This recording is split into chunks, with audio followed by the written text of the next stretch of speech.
दोस्तों नमस्कार। कुछ इतिहास के पन्नों की खबर है, कुछ आज की खबर है। खबर है, सबको खबर है, जो ना खबर है उनको भी खबर है, जिनको खबर नहीं उनको भी खबर है, जो नहीं जानते थे आरएसएस का इतिहास उनको भी खबर है, जिस आरएस को मोहन भागवत ने दूषित कर दिया उसकी भी खबर है। अब यहां आमने सामने की बात ठन गई है मोदी और आरएसएस के बीच। ऐसा क्यों हुआ, क्या हुआ?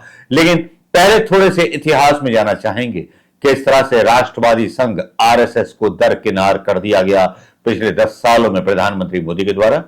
किस तरह से आरएसएस की सारी बातों को खोखला साबित करने के लिए हर ढंग से आरएसएस के हर उस नियम का जो था दुरुपयोग किया गया और साथ साथ में वो सारी चीजें की गई जिसने आरएसएस की छवि को बिगाड़ा। जिस आरएसएस छवि के बारे में प्रधानमंत्री मोदी को बताया जाता था कि प्रधानमंत्री मोदी आरएसएस की छवि है, आज ऐसा क्या हो गया कि आरएसएस और मोदी के बीच पंगा हो गया। चलिए थोड़ा सा इतिहास के पन्नों से बात करते हैं। जो राष्ट्रवादी संगठन था, जो कभी राष्ट्र के लिए हुए निर्णयों में सरकारों को साथ देता था, इमरजेंसी में जब सारा रायता फैला तब जब था आरएसएस के प्रमुख बाला साहेब देवरस ने इंदिरा जी का साथ दिया था और इमरजेंसी का समर्थन किया था। ये कुछ न्यूज हैं जो मैंने डाली है, बहन RSS support Indira Gandhi news Hindi. चलिए देख लीजिए, यहां खबरें बहुत हैं। यहां खबरें इंदिरा गांधी की सरकार बनाने में आरएसएस ने की थी मदद। इंदिरा गांधी के कई आरएसएस नेताओं से अच्छे संबंध थे, लेकिन इंडिया टुडे खबर है, टीवी 9 भारतवर्ष की खबर है, आरएसएस से कैसे थे इंदिरा गांधी के संबंध, इमरजेंसी में सपोर्ट वाला। जब आरएसएस की मदद से इंदिरा गांधी ने दर्ज की बड़ी जीत, संघ के कई नेता उनके आए थे समर्थन में। इंदिरा गांधी के कई आरएसएस नेताओं से अच्छे संबंध थे, लेकिन आम आपातकाल के दौरान आरएसएस प्रमुख बाला साहब देवरस इंदिरा जी के खास थे। आरएसएस ने किया था आपातकाल का समर्थन। पूर्व आईबी चीफ, नई किताब में दावा, आरएसएस ने आपातकाल में इंदिरा का दिया था साथ। तो ये अमर उजाला, आज तक, अगर आप ये डालेंगे तो आपको सब कुछ मसाला मिल जाएगा आरएसएस के बारे में। लेकिन तब आरएसएस जो था वो किसी दल का नहीं था, वो देश का था। वो देश की राष्ट्रीयता और देश की एकता की बात करता था और उसी हिसाब से अपने निर्णय लेकर के अपनी राष्ट्रीयता और अपना विश्वास बनाए रखता था। तब का आरएसएस संघ। लेकिन पिछले 10 सालों में आरएसएस का कबाड़ा हो गया। आरएसएस की नीतियों को धूमिल कर दिया गया। कांग्रेस के आए हुए नेताओं को प्रदेश का अध्यक्ष तक बना दिया गया। अब यहां टकराव की स्थिति है। ये स्टोरी तो मैं बाद में बता सकता हूं। आपातकाल के दौरान जो था, किस तरह से बाला साहब ठाकरे ने इंदिरा गांधी को पत्र लिखा था। भारत सरकार के आधिकारिक राजपत्र अधिसूचना के माध्यम से 25 जून को संविधान में हत्या दिवस के रूप में घोषित किया गया। जैसे ही घोषणा हुई, लेकिन यहां खबरें गायब हो रही हैं। खबरें ढूंढिए, जो खबरें मैंने आपको देखी हैं।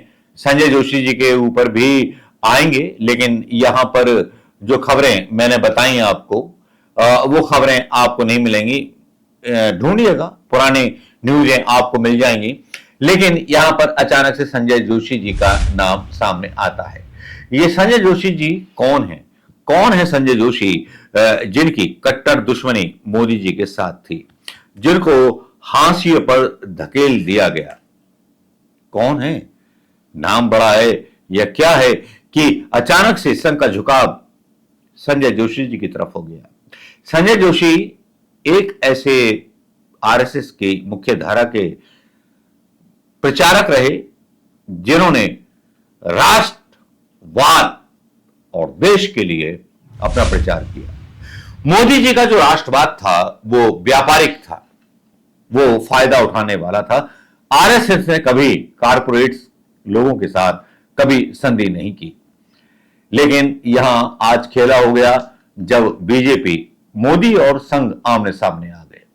यहां पर खबर आई, खबर ये थी, छोटी सी खबर थी, जहां ये बोला गया था कि संघ जो है संजय जोशी को भारतीय जनता पार्टी का अध्यक्ष बनाने पर आमादा है। उन्होंने कहा या तो आप प्रधानमंत्री पद रख लीजिए या राष्ट्रीय अध्यक्ष पद रख लीजिए। यहां पेच फंस गया और संजय जोशी का नाम, जो हालांकि अब मैं इनकी भी न्यूज बता देता हूं, गूगल पे ढूंढेंगे आप संजय जोशी हिंदी न्यूज के नाम से डाल करके, तो यहाँ कई चीजें मिलेंगी आपको। संघ की पहली पसंद संजय जोशी बनाए जा सकते हैं भाजपा के राष्ट्रीय अध्यक्ष। ये 6 दिन पहले की खबर है, 11 जनवरी 2024 को खबर है। Consumer in tier two and tier the town dry on traditional media for credible news, Sanjay Joshi, Dainik Bhaskar news. साथी से कैसे नरेंद्र मोदी के दुश्मन नंबर बन गए संजय जोशी, ये पूरी कहानी है। आखिर संजय जोशी ने नरेंद्र मोदी से खुन्नस क्यों?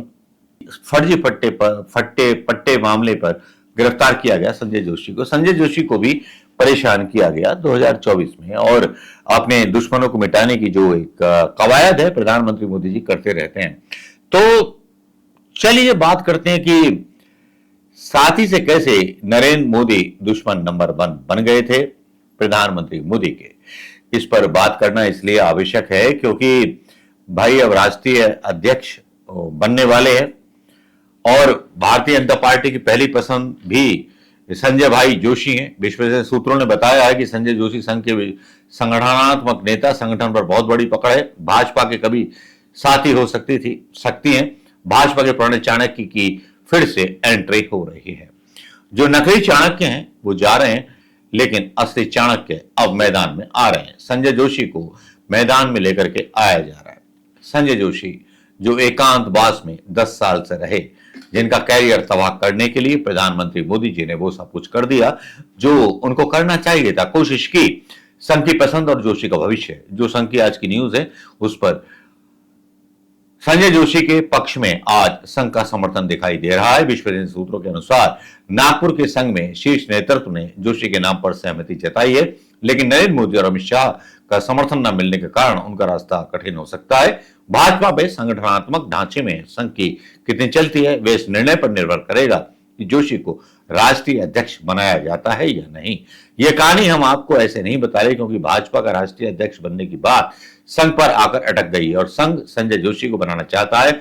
और वहां हमारे विश्वसनीय सूत्रों ने खबर बताई है कि नागपुर का संघ के एक पत्रकार के मुताबिक संघ ने 100% संजय जोशी का नाम फाइनल कर दिया है। आज जब भारतीय जनता पार्टी के राष्ट्रीय अध्यक्ष का चयन चर्चा में है, तो राष्ट्रीय स्वयंसेवक संघ यानी आरएसएस का समर्थन एक बार फिर से संजय जोशी के पक्ष में दिखाई दे रहा है।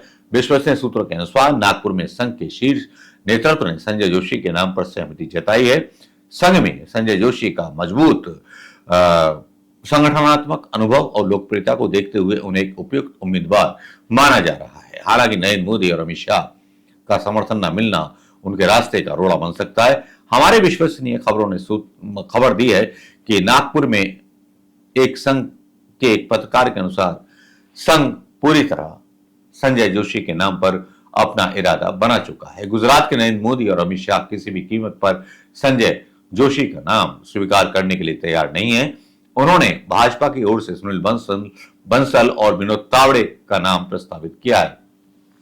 हालांकि संघ इन प्रस्तावों को स्वीकार करने की तैयारी में नहीं है और संजय जोशी के नाम को लेकर के अड़ गया है, आड़ाआड़ी हो गई है। 1989-1990 में संजय जोशी आरएसएस में गुजरात भेजा, वहां उन्होंने भाजपा संगठन को मजबूत करने की जिम्मेदारी दी गई। नरेंद्र मोदी से पहले ही संगठन महामंत्री के पद पर काम कर रहे थे। दोनों ने मिलकर पार्टी को एक नई दिशा दी, जिसका परिणाम 1995 में गुजरात में भाजपा की पहली सरकार बनने के रूप में सामने आया, जिसका परिणाम वर्ष 1995 में गुजरात में भारतीय जनता पार्टी की पहली सरकार बनने के रूप में आया। उस समय भारतीय जनता पार्टी के सबसे प्रभावशाली नेता केशुभाई पटेल और शंकर सिंह वाघेला थे, लेकिन मोदी और जोशी की जोड़ी ने केशुभाई का समर्थन किया, जिससे वाघेला नाराज हो गए और बगावत हो गई। बेबाक बेखौफ कब दुश्मन बन गए प्रधानमंत्री मोदी के, ये किसी को पता भी ना चला। संजय जोशी और मोदी की कहानियां बेताल 25 ही जैसी हैं, जिनको अगर सामने लेके आएंगे तो शायद 25 रातें और 25 दिन बीत जाएंगे। यहां खेल चल रहा है, नितिन गडकरी को लेकर के लॉबिंग चल रही है, बहुत सारी चीजें चल रही हैं और 2 राज्यों में जब चुनाव हो रहे हैं तो यहां पर संजय जोशी का नाम इसलिए आगे लाया जा रहा है क्योंकि संघ को भी अच्छी तरह से मालूम है कि प्रधानमंत्री मोदी और भारतीय जनता पार्टी सरकार अपनी विश्वसनीयता खो चुकी है। चाहे नकली दवाइयों का मामला हो, चाहे चर्बी का मामला हो, मोदी सरकार हर मामले में फेल हो चुके हैं। तो अब सवाल उठता है कि संजय जोशी क्या नए भारतीय जनता पार्टी अध्यक्ष होंगे या प्रधानमंत्री कबूल करेंगे, सलाम करेंगे संघ को, या संघ के बारे में वही बयान बोले जाएंगे जो नड्डा ने बोले थे कि संघ की हमें कोई जरूरत नहीं है। ये कुछ आपस में ही चल रहा है संघ और बीजेपी के बीच। अब देखना है कि राहुल गांधी इसका कितना फायदा उठाते हैं, क्योंकि राहुल गांधी संघ पर सीधे सीधे आरोप तय करते हैं। लेकिन इंदिरा गांधी और अपनी दादी से राहुल गांधी को भी सीखना चाहिए। सीधे उस संगठन पर आरोप मत लगाइए जिसके बहुत सारे स्कूल, बहुत सारी चीजें हैं, उन्हें अपने विश्वास में लीजिए और देश की राजनीति कीजिए। नमस्कार, जय हिंद दोस्तों।